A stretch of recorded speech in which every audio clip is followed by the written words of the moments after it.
institucionit të Presidentit të Republikës që kemi depozituar pranë jush në datën 15/10, ne kemi kërkuar që të rimerret në shqyrtim çështja e kompetencës suaj për shfuqizimin e dekretit numër 350/1/2025, si dhe të deklaroni në fillim të seancës mos kompetencën, sepse nuk mund të shqyrtoni një akt administrativ si është ky dekret.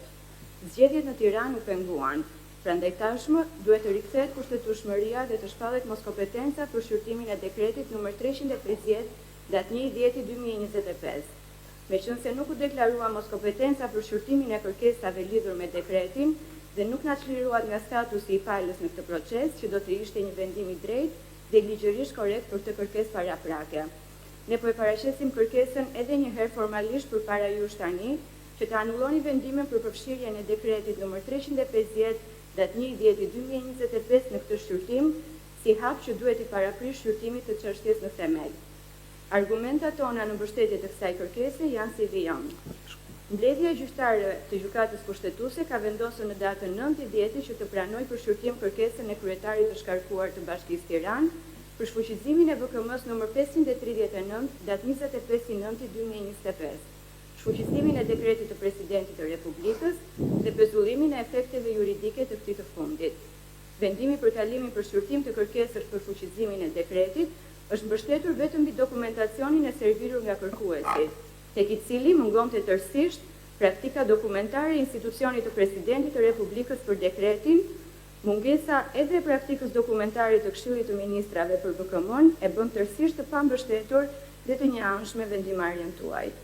Praktika dokumentare ka rëndësi thelbësore, sepse vetëm nëpërmjet saj mund të qartësohet pozicioni zyrtar i dy organeve shtetërore të përfshira në këtë procedurë, lidhur me të drejtën e ankimit ndaj aktit, mungesën e kompetencës së gjykatës kushtetuese për shqyrtimin e ankimit dhe rrethanat kur ligji lejonte zullimin e aktit.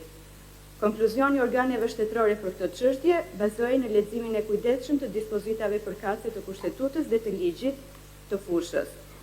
Për aq sa ajo ishte marrë me nenin 115 të kushtetutës, me të drejtën e shkarkimit të organit të zgjedhur të qeverisjes vendore dhe me rrethanat kur shkarkimi shoqërohet me pezullim të aktit.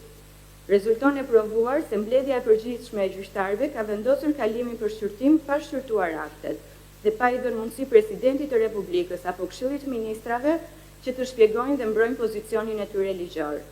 Gjykata kushtetuese u ka kërkuar të dy organeve të larta shtetërore që t'i vënë në dispozicion praktikat vetëm në datën 15/10/2025, 6 ditë mbasi kishte vendosur kalimin për shqyrtim. Për këtë shkak, vendimi nuk mund të jetë vetëm një akt i njëanshëm dhe i pambështetur në analizën e plotë të bazës ligjore të referuar dhe të rrethanave të dokumentuara. Sa i takon dekretit të Presidentit të Republikës, çështja e kompetencës përbën themelin e shqyrtimit. Duke marrë vendimin në mungesë dhe në injorim të argumentave të Presidentit të Republikës, gjykata kushtetuese ka privuar institucionin e Presidentit nga e drejta për të dëgjuar dhe për të mbrojtur interesat përpara kësaj gjykata. Kjo situatë synon drejt për drejt respektimin e parimit të procesit të rregullt ligjor nga instanca më e lartë dhe përfundimtare. Prandaj, duhet të anulloni vendimin tuaj për përfshirjen e dekretit numër 350/1/2025 në lëndën e këtij shqyrtimi. Ne ju kërkojmë të na krijoni mundësinë që të paraqesim argumentat tona për mos legjitimimin e kërkuesit, për t'ju drejtuar gjykatës kushtetuese me ankim kundër dekretit dhe të vendosni lidhur me këtë kërkesë përpara se të çelni seancën e shqyrtimit të themelit të çështjes. Faleminderit. Mirë, faleminderit. E keni me shkrim, të lutem? Po, dorëzoni në sekretari. Kërkuesi lidhe me këtë kërkesë. Po nderuar, neve i shëndrojmë